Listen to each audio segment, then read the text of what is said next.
চা প্রেমীদের কাছে চা অমৃতর চেয়ে কম কিছু নয়। বিশ্বের যেখানেই যান না কেন সেখানকার চায়ের স্বাদ নিতে তারা কখনোই ভোলেন না। তবে আপনি যদি দুবাইয়ে ভ্রমণে যান তাহলে 1.5 লাখ টাকার এক কাপ চা কোনোভাবেই এড়িয়ে যাবেন না, কারণ এই চা খেতে রীতিমতো মানুষের উপচে পড়া ভিড় লেগে থাকে। দুবাইয়ে ডিআইএফসি এমিরাট ফিনান্সিয়াল টাওয়ারে জনপ্রিয় সেই ক্যাফের নাম বোহো ক্যাফে। ক্যাফটির মালিক ভারতীয় বংশোদ্ভূত উদ্যোক্তা সুচেতা শর্মা।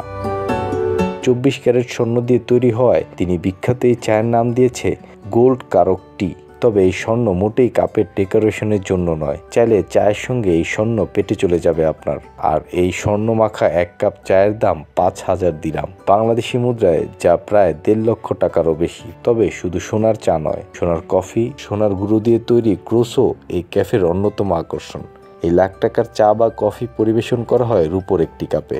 এরপর ওপর থেকে 24 ক্যারেট সোনার প্রলেপ দিয়ে সাজিয়ে দেওয়া হয়। কেউ চাইলে চা শেষ করার পর রূপোর কাপটি সঙ্গে করে নিয়ে যেতে পারেন।